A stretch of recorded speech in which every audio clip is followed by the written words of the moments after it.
you very much, Dr. Scott. So hi, everyone, and welcome. We appreciate your patience during the technological difficulties. I think it was Natalie earlier that said you can't have a virtual conference without some sort of technological difficulty. So we appreciate your patience through that.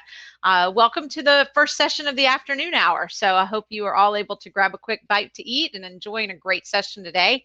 I'm really excited to be moderating this session because it's some fellow sister centers of ours. So I'm excited to see what they have to say, and I'm very excited to be moderating this session. My name is Angie Lindsay, and I'm a faculty member at the University of Florida in the Department of Family, Youth, and Community Sciences. And I'm also a faculty member within the UF IFAS Center for Public Issues in Agriculture and Natural Resources as well. So very excited to be here. Since we do have Dr. Scott with us, I will go ahead and introduce her first. So that we at least can go ahead and get started with her. Dr. Scott is the Deputy Director of the Northeast Center for Occupational Health and Safety. And in this panel today, this session is actually going to cover the importance of surveillance for fatal and non-fatal injuries across the agricultural, fisheries, and forestry sectors.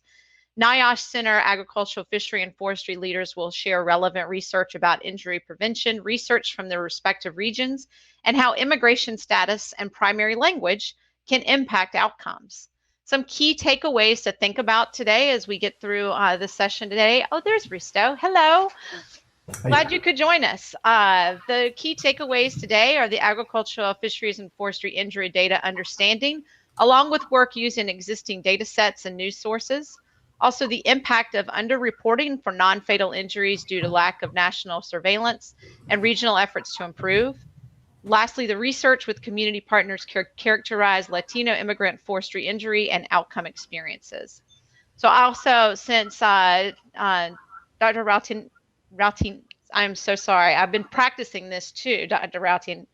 Am I correct? Rautiainen?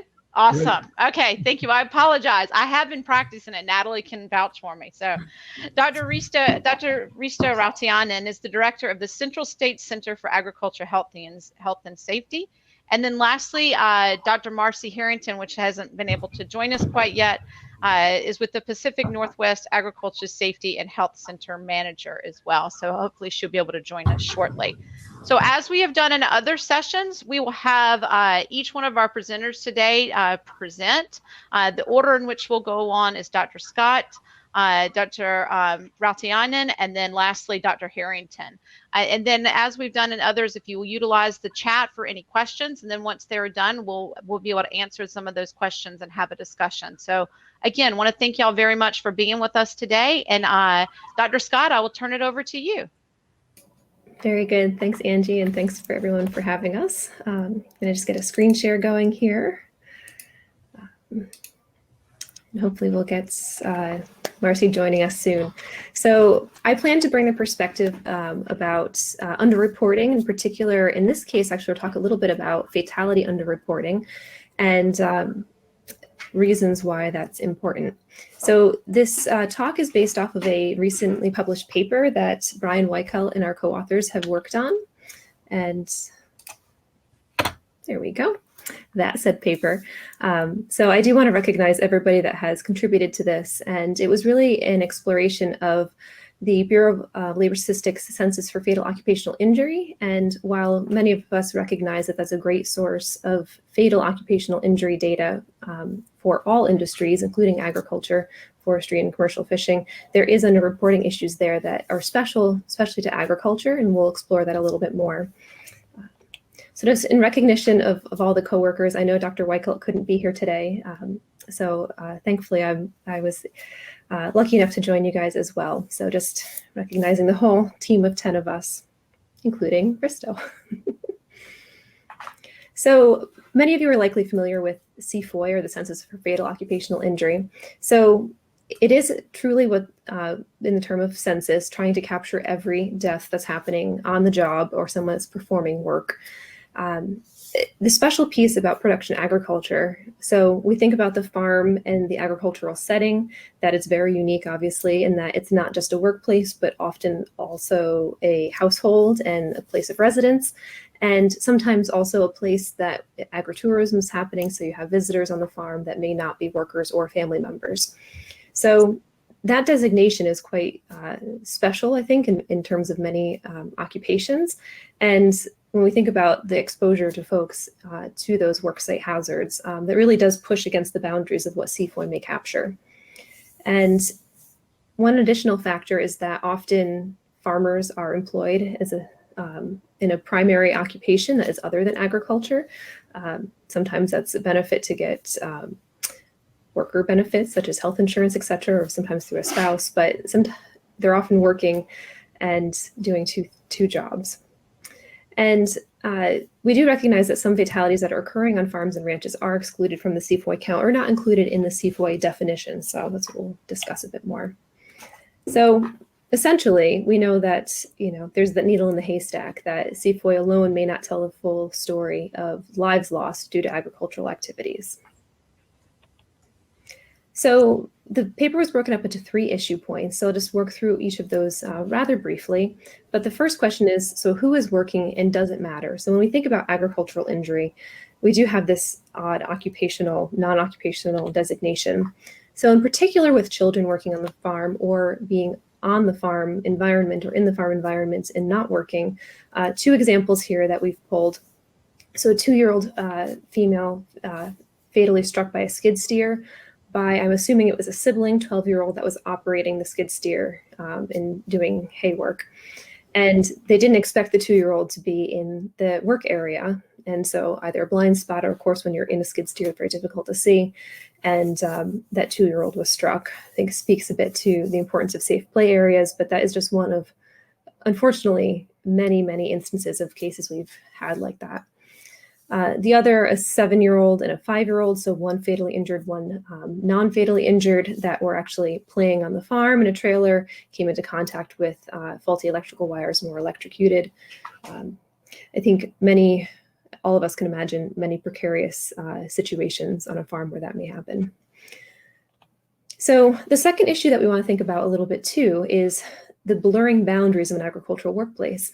So the work does not necessarily just happen on one particular area. Of course, farmers are traveling on public roadways and needing to use transit, and there's some other issues there. But in particular, the public roadway issue and the interaction between farm equipment and farm operators and non-farm rural residents or folks that are driving through. So another 2 examples here. So 45-year-old female that was injured and a 9-year-old fatally injured. So a passenger vehicle attempting to pass a tractor on a public roadway and a collision occurring. So the deaths that are happening on those public roadways, if it's not the farmer dying, but a passenger or a passenger car or someone else, that necessarily wouldn't be accounted. But I think in the broader scheme of things that we're looking at and interested in is that injury event that's happening that's agriculturally related. So we would likely want to know about that in terms of injury prevention strategies. And a similar case for that 67-year-old female, again, a passenger vehicle rear-ending a tractor. And we've seen so many instances across the Northeast where I am about this, as well as the entire country. And I know some of my colleagues around the country are looking at vehicle crash records like Eva Ship down in Texas, and we've done some similar work, and I know that's going on. And also trying to educate the public a lot about what the SMV symbol is. So I know a lot of us have been involved in that as well. So the last issue that I'll just touch on very briefly here is, so if a tractor operator dies, does it matter whether or not that person was doing farm work or not? So again, it kind of comes down to the job tasks that we're talking about and whether or not true work, again, for injury prevention strategies and for messaging is something that we have to delineate so carefully.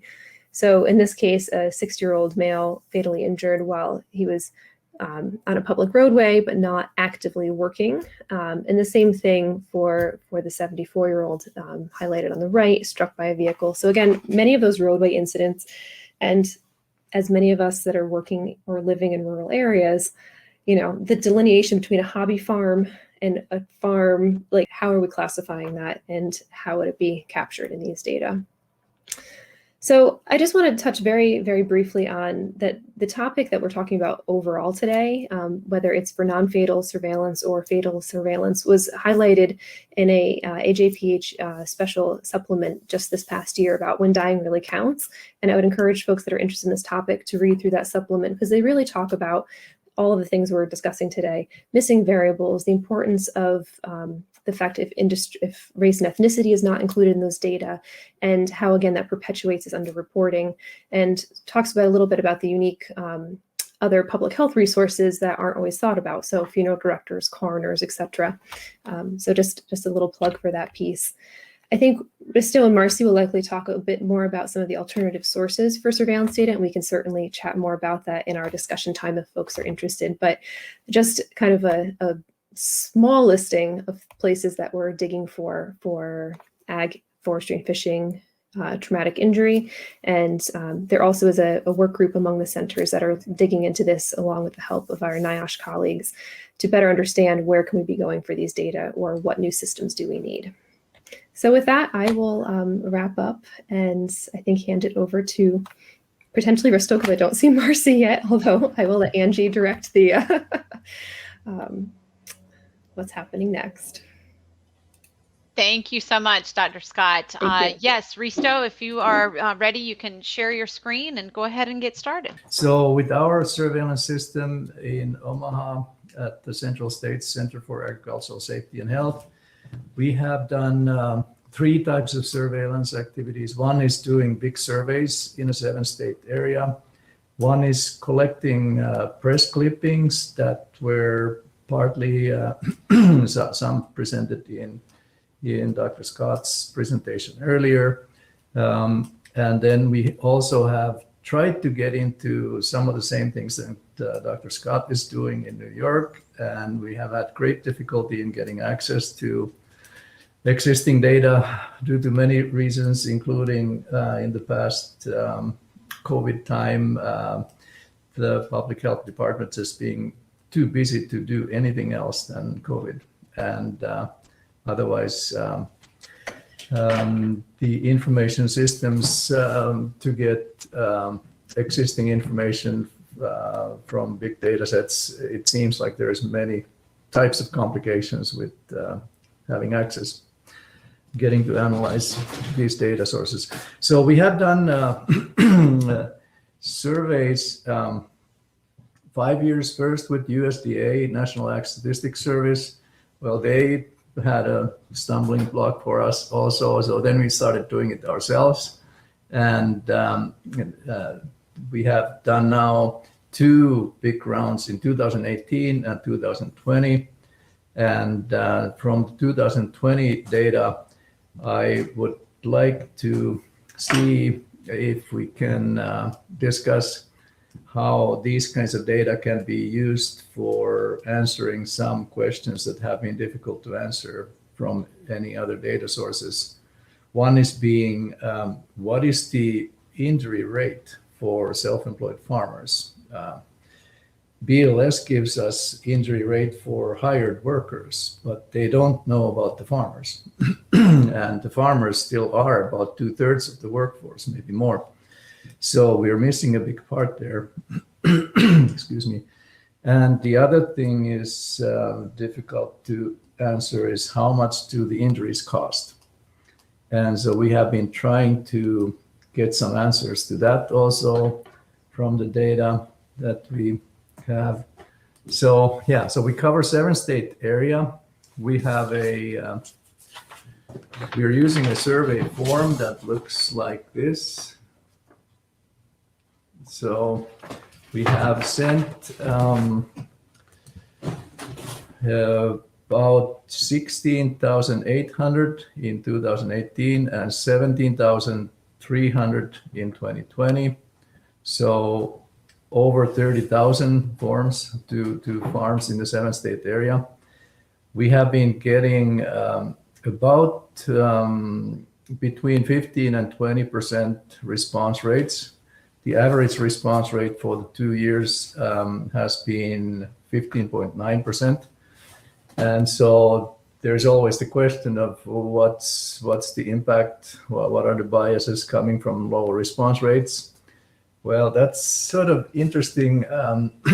We can compare the respondents and non-respondents from the farm market ID data that we are getting. So we can have We can do comparisons of the acres of various crops, heads of various livestock, the listed operators, age, gender, other demographic characteristics.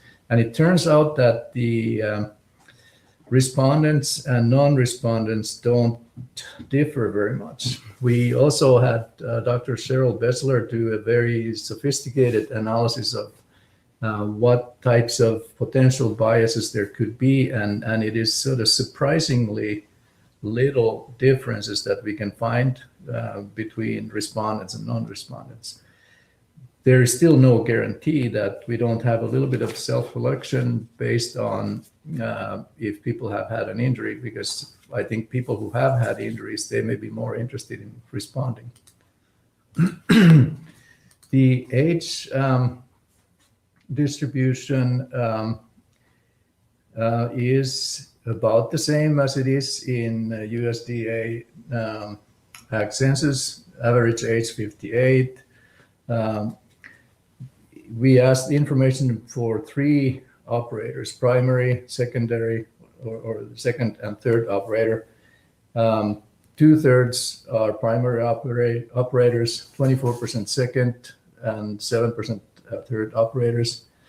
In this region, we have a lot of ranches.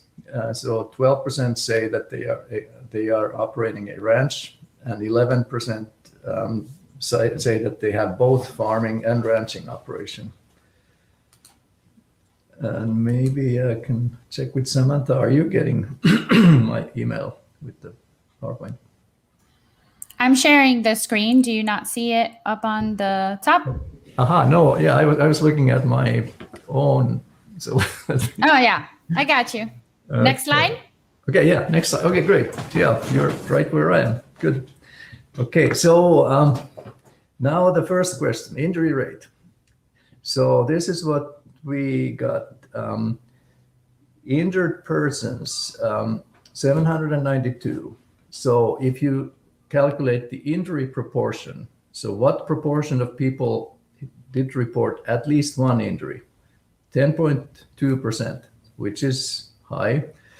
Well, if we count injuries, not just injured people, because the injury phenomena is such that one person can have many injuries within a year. So 12,005 injuries that happened to 792 people. So calculating from this, we then tried to see, can we get as close to the Bureau of Labor Statistics SOII reporting system definition, how they define the injury. And they go by the survey of establishments which have to keep OSHA 300 logs. So we tried to take the criteria, what is a reportable injury or recordable injury for OSHA 300 logs. And so we used the same type of criteria in our survey to take out the minor injuries. So we are left with 583 injuries. And then doing the injury rates, if we take the all injuries, we get 15.5 injuries per 100 person years. And we have a way of doing the person years for those people who are part-time, converting it to full-time equivalent workers. So then the rate is 20.2 injuries per 100 FTE. But if we try to look at only those injuries that are OSHA recordable type injuries, then the rate drops to 7.5 per 100 person years, 9.8 per 100 FTE. And looking at the BLS data, so we got 9.8. The private industry average is 2.8. So much lower than our rate. The agriculture is 5.2. We got 9.8. So according to this, farmers have almost twice as high injury rate compared to SOII national data. And is that believable? There could be opinions about that. Okay, next slide. Then the other difficult question, what do the injuries cost? So in our data, we looked at medical costs paid by the person out of pocket, medical costs paid by insurance that the person knew about, and then the total. And then we converted lost days into money by using a hourly rate that we could find for farm operators or farm managers. So with our data, you can see all the numbers here. And so the medical costs end up being a much bigger part here than the lost days. And I think, well, we had one of our team members, Dr. Wilson, who is very conservative-minded economist. And so I think we are maybe a little bit too conservative with the lost time estimates. But at any rate, what this comes to is 12-some million in our study population, and you can look at it per case. So one injury cost about 15,000, and per operator on a continual basis, you're losing 1,500 every year, or per FTE 2,000 every year to injury costs. Next slide. So then that was only for the first, estimated from the first injuries, but some people reported second injury, some people reported third injury. We didn't ask about the cost for those, but we estimated them in this way. So we end up increasing from 12 to 15 million in our study population. Next slide. We had 6 fatalities that we could find in the data, and 3 of them we determined to be farm related. 2 happened to be very young people. 1 was more of an average age person. 3 is more than expected for this study size. 1.4 would be an expected number of fatalities. These fatalities, when taking the number of days that they lost or number of working hours they lost between the injury and hitting age 70, times $41 per hour, we come up with about 10 million. So one life lost at an early age is worth a lot of money when looking at this kind of estimation method. Next slide. So in our study population, the total from non-fatal and fatal injuries is 24 million. And when converting it just directly to US, we have an estimate of 10.7 billion lost to injuries. The previous current estimate that we are still using is based on 1992 data done by Dr. Paul Lee. And if we convert that into current value, it's about 8.5 billion. So we are quite a bit higher than that. And next slide. And these numbers could be adjusted up and down based on what you want to include or exclude. So we, for instance, here don't include at all injuries to hired employees, which is a big missing part. Should children be included or not included? That's one question. We now included them. Is there potential response bias so that the injury rate is actually too high that we are showing? Maybe. So that would be adjusting our estimates down. Is the average hourly wage too high? Maybe. So that would reduce our estimate. But then, yeah, missing the employees, missing agriculture, forestry, and fishing. If we want to include those, that would of course increase the national estimates. Future cost of long-term disabilities. That's a one big issue, because now if you ask today, how much have your injuries cost? Okay, only up to here, but you may have expenses throughout your whole life from injuries. Potential recall bias. It's hard to remember, what the insurance might have paid, so we may underestimate that. And what about chronic health conditions? They could be even a much bigger issue than injuries. So that's our story from one surveillance system. And I wonder if Marcy is here. Well, I'm taking a little bit of a different perspective.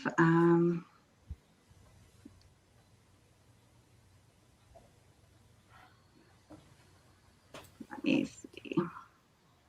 Let me switch this. Can you all see this? Yes, perfectly. Okay, great. I'm actually diving into a specific project. Originally, when we planned this meeting, we were looking at forestry projects. I'm involved in a number of forestry projects, and certainly loggers face really high rates of fatality and serious injury. Yet when thinking about the theme of this conference, the Pathways to Health Equity, one project for me really stands out. I've worked with farm worker communities and pesticide applicators. We have projects at NIOSH on sexual harassment, dealing with a lot of different vulnerable communities. Those inequities are vast. It's really overwhelming. But this project is one I was intimate in, Latino immigrant forestry services workers. And I think it speaks to that you see the surveillance data, and in Washington State and Oregon State, and I believe other states as well, they do capture forestry services work.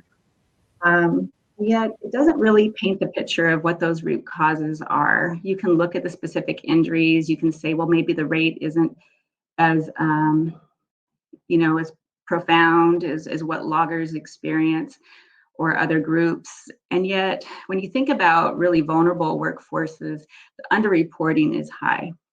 So for this project, we had a U01 from NIOSH, that special call for forestry projects, which stimulated a lot of really great new directions, moving away from the farm worker population towards other agricultural populations. So forest services work is very common in the West. I'm interested in the Southeast. I know there's tree planting. I think one thing that's unique in the Northwest is, we have vast lands where the work is hidden. So these workforce crews are doing the fuels thinning to prevent wildland firefighting. So on an increasing basis, they're being contracted. They're largely immigrant, Hispanic men. They do have higher rates of injuries and illness when you look at the statistics. And we did some preliminary pilot work in a community in Southern Oregon, Medford, Oregon, with community partners. And I've heard this morning some just great thinking about the value of community partners. Same with this project. Not only in service, but in conducting research. There's absolutely no way we could have conducted this research without the Northwest Forest Workers Center, their Promotora program. I felt we were equal partners in this work in trying to embody the best principles of community-based participatory research. So here's some of that team. We had some project goals that were a mesh of some traditional research type goals, like really trying to understand that injury and illness experience. Well, we could see that, let's say, cuts, lacerations, were common or struck by as the things that we see in the surveillance data. We wanted to understand more about those root causes.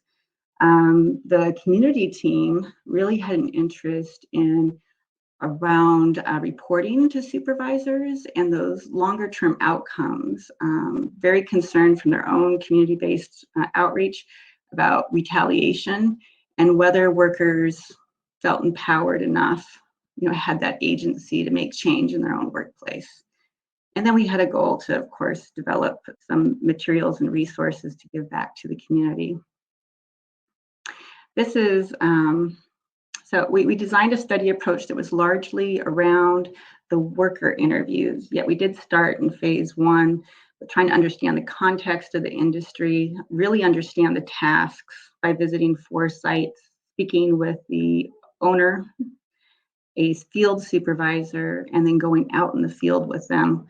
And these were best practice type employers. And some of these same people were on a technical advisory committee. But the bulk of the work was phase 2, worker interviews. 99 in-person interviews, all conducted in one season, since people don't necessarily return to the area and won't be contacted the following year. And then following up again in the same season with more in-depth case study interviews of 23 of those 99.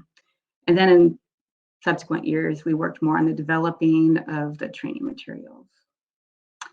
So we had a technical advisory group, really important when diving deeper into trying to understand the experiences, the injuries and illness cases, I think, is to have a wide group of participation.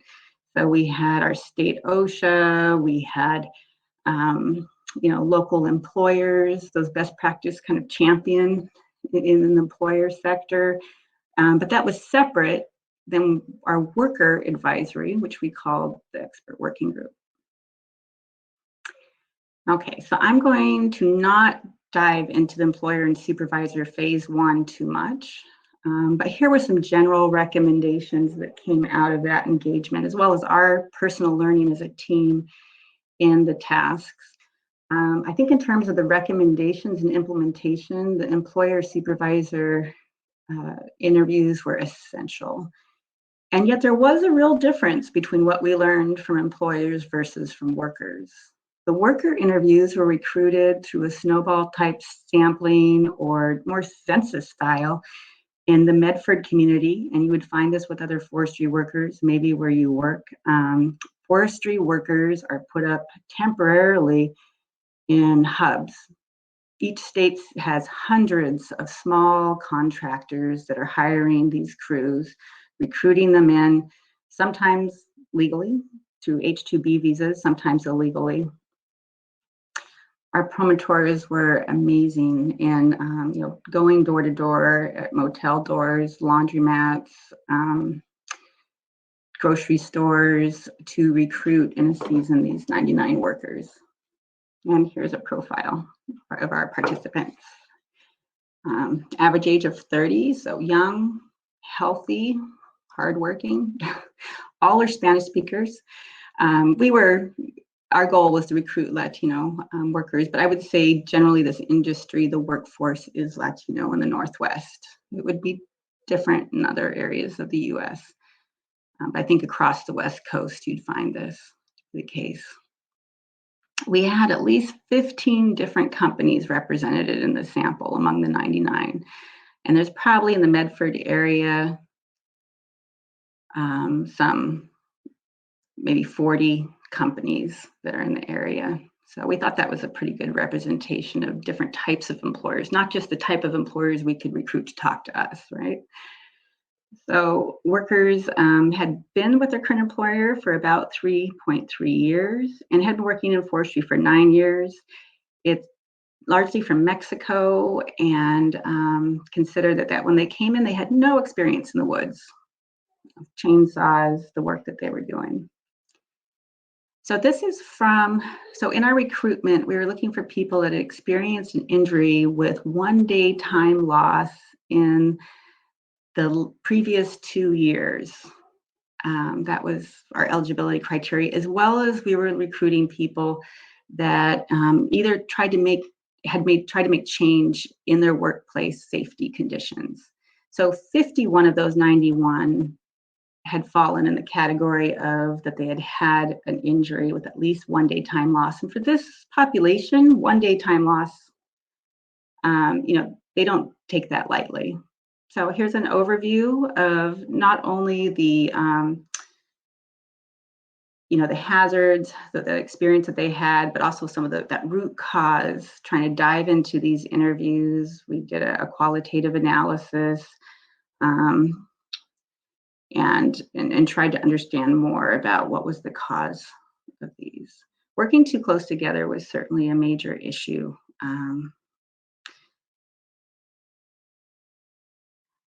These pictures, I don't even think really speak to how challenging the environment can be. I wish we could do better there.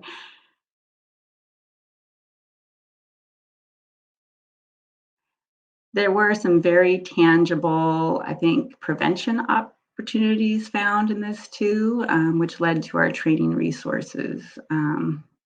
Although a lot of it was really challenging. So here are some underlying causes. And this is from the worker perspective. When you looked at what the employers said, they were thinking more directly, like chainsaws, the cause of lacerations. Speaking to the workers, brought out some really, profound issues. I think the one thing that we discussed most and really talked about safety climate as the solution. Abusive supervision, 29% of the interviewees. First, we used the term bullying. I think as a team, we really thought about, well, how do we even talk about this? But when you dive into people's personal experiences in work and injury and illness, it's shocking. We had one participant that actually committed suicide because of his injury. So here's some quotes just to bring you into it.